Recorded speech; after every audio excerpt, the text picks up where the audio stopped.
The MSI G274QPX is an affordable 240Hz 1440p IPS monitor.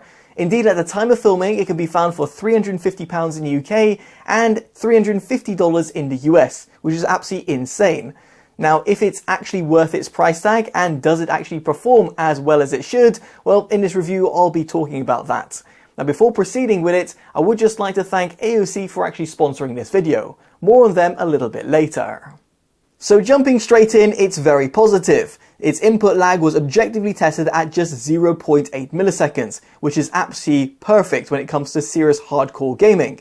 Indeed, when I was playing Counter-Strike 2, I felt that the monitor responded perfectly well when it came to my input, and I had no issues whatsoever in this department. Now, as for its overall response time, there are a few different overdrive modes that you can select from. This can be done via the monitor's OSD, where you've got normal, fast, and also the fastest preset. Now, starting off with the normal preset, you'll be able to see via the OSRTD tool that the average initial time, which translates to average G to G, was tested at 7.36 milliseconds, which is actually pretty poor. You can see just above it, the percent in window is 13.33%, where in other words, the monitor is not really hitting the refresh rate window for a 240Hz monitor. However, if we do go to the fast mode preset, it drops down to 5.61 milliseconds, but still, yet again, it's not all that impressive. However, where things do get interesting is when we go on its fastest mode preset. The average initial time drops down to 3.34 milliseconds, and indeed over here you can see that the percent in window is far more acceptable at 80%. And indeed in this respect, I felt that I had to use the monitor on its fastest mode preset in order for me to actually benefit from that high refresh rate. Now, of course, this does actually impact the overall visual experience, as you might be able to notice from the RGB overshoot table. If you compare it, for example, to the regular fast mode preset, you can see it's all green. Now, in practice, you'll be able to see on the UFO ghosting test that the fastest mode preset does indeed incur a little bit of inverse ghosting, but it's actually perfectly playable. Be it in a graphically intense game such as Destiny 2, or even slightly less graphically intense such as Counter-Strike 2, even though they've made leaps and bounds when it comes to the overall graphical qualities of Counter-Strike, it still is very playable to say the least. It didn't throw my shots off in the slightest, and therefore meant that I could really use this monitor on its fastest mode preset. Ultimately, what I'm trying to say over here is that if you're going to get this monitor, you'll definitely want to run it on its maximum overdrive setting in order for you to actually get the most out of it. Now, you might have also noticed that there is an MPRT. Yes, indeed, this is to lower the motion blur, and it does exactly that. The UFO becomes a lot clearer and therefore makes it a lot better to actually see your enemies. This can be very much important for hardcore competitive gamers. The only downside to this is that MPRT mode will limit the overall brightness, but it actually is not too dim, at least not in my opinion, and it cannot be used simultaneously with AMD FreeSync or NVIDIA G-Sync technologies. Speaking of which, this brings me on to adaptive sync technologies, in other words AMD FreeSync or NVIDIA G-Sync. And here the monitor has got G-Sync compatibility, not to be confused with a G-Sync module monitor, and therefore it has a VRR range from 48 up to 240 Hz. Now, this meant that when I was connected over an RTX 3080 via DisplayPort, I had no problems running the NVIDIA Pendulum demo. I didn't incur any sort of black screen issues or flickering. Better still, in a game like Destiny 2, it allowed me to have that tear-free gaming experience, which is certainly appreciated as it gives me a much better visual experience. With that said, if you're a hardcore competitive gamer, I would normally suggest disabling any VRR technologies because you want to maximize on the amount of frames that you output, as this can impact the overall total system latency and frame times. There's more information about this up on your prop-up banner. Now, nonetheless, I digress because here the monitor does also have HDR, which I was also able to simultaneously run with NVIDIA G-Sync at 1440p at 240Hz, which is very good, and therefore meant that I was able to get a little bit better color reproduction.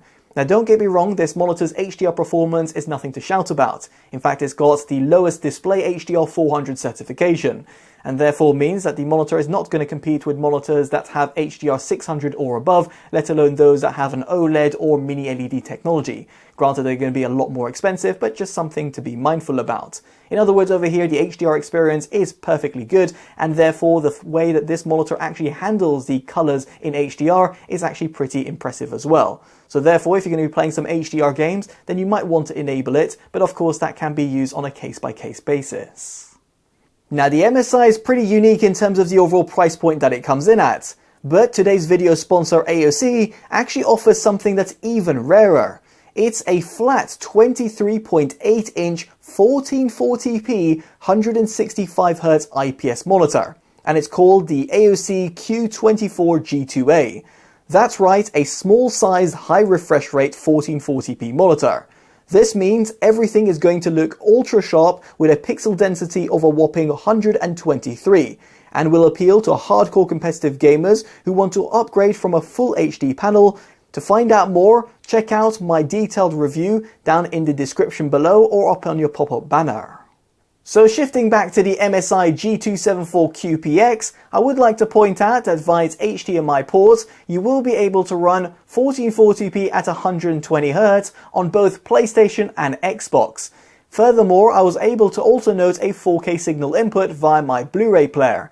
Indeed, here I was able to output 4K 60Hz with HDR, which will certainly be appreciated by console gamers as it gives it good sort of versatility. Now the monitor's gaming performance is seriously impressive, but what about how it looks like? Well, it's got a flat 27-inch IPS panel with a matte coating to it. I had no issues whatsoever when it came to viewing it, even at extreme angles. And as for text clarity, it was actually perfect to me. Now here, in terms of the overall color accuracy, it's actually got a dedicated sRGB emulation mode that you can select through the OSD. And you've also got brightness controls, which is always appreciated. Now in said mode and via my calibrators, I noticed a gamut coverage of 92.4% and a gamut volume of 101.2%. Below you can see how it compares to the sRGB standard. However, the overall color accuracy isn't all that good, with an average LTE of 1.85 and a maximum of 6.53. It's not too shabby, but it's just something to be mindful about.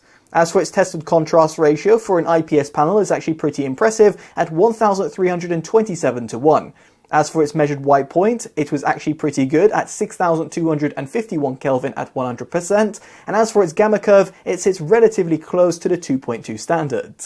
Now if you're not going to be using the monitor for image editing and you're going to be using it purely for gaming, you'll want to go on one of the other modes, and the one I would suggest is the user mode preset. This unlocks the wider color gamut of the monitor. Indeed, via my calibrators, I noticed a positive increase in the Adobe RGB and DCI-P3 spaces. Now in comparison to the Adobe RGB standard, you can see how it compares below, and as for the average LTE and maximum LTE, it's not exactly color accurate in that color space, sitting at 2.24 and 7.27 in both the average and maximum LTE.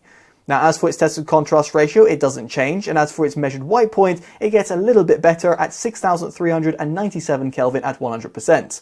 And yet again, its gamma curve sits pretty close to the 2.2 standards.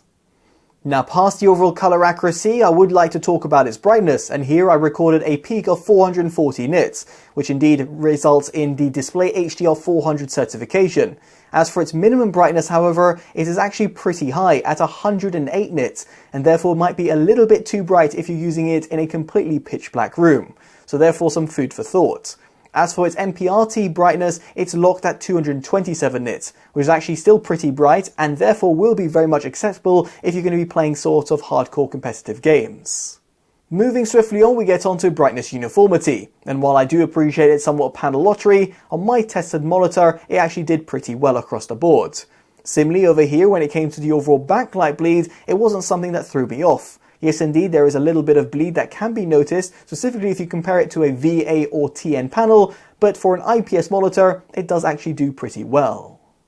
With all those tests out of the way, let's talk about its build quality. And here it's got a three-side borderless design with a relatively thin bottom bezel.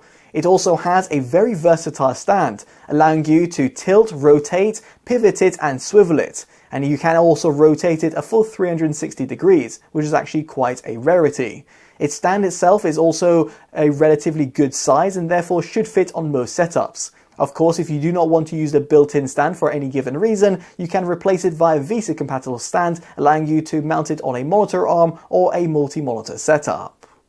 Now as for the monitor's looks itself, it's got an all-black finish, which I certainly appreciate, as it doesn't have a garish design like some of its competitors. There's also no silly RGB lights, which don't make any sense whatsoever on most gaming monitors. Now for you to adjust the settings of the monitor, you want to access the OSD, and this can be done via a small little joystick button which is conveniently placed. Now the OSD itself is actually very comprehensive. However, I do find it slightly weird that you have got a user mode preset in both the gaming and professional section, which almost seem that they double up with each other. Nonetheless, that's my only complaint about it, and therefore makes it actually very intuitive if you do want to adjust certain settings on the fly. Now to conclude, I would like to talk about connectivity, because the monitor has got a singular DisplayPort 1.4 input, which will give you the full resolution and refresh rate. However, you've got two HDMI 2.0 ports, which is slightly baffling, because therefore it means that you'll be limited to 144Hz at 1440p over said inputs. There is also a USB Type-C port, which can be handy if you're connecting up a laptop, because it can simultaneously charge the laptop as it delivers up to 65 watts of power. There is also a 3.5mm headphone jack output, which can be handy if you want to plug in your headphones directly onto the monitor. I say this because the monitor has not got any sort of built-in speakers. So with all that in mind, would I recommend the MSI G274QPX? And the short answer is absolutely. At its price point, it's pretty much unrivaled. To think of a 1440p 240Hz monitor at £350 in the UK or $350 in the US, and furthermore one that actually performs very well across the board, is seriously impressive. And as such, it gets my Best Buy award. Now of course, there are some other alternatives that you might want to consider, some of which I've reviewed and will be down in the description below for your own consideration. Now I would be curious to know what you make of this monitor, be it if you own it or you were thinking about buying it. And of course, if you've enjoyed this review, definitely do consider dropping a like, subscribing and hitting that bell notification, all of which are greatly appreciated and allows me to continue delivering honest, independent reviews like this one. As such, I've been Totally Dubbed and I'll hopefully see you in the next one. Take care of yourselves and goodbye.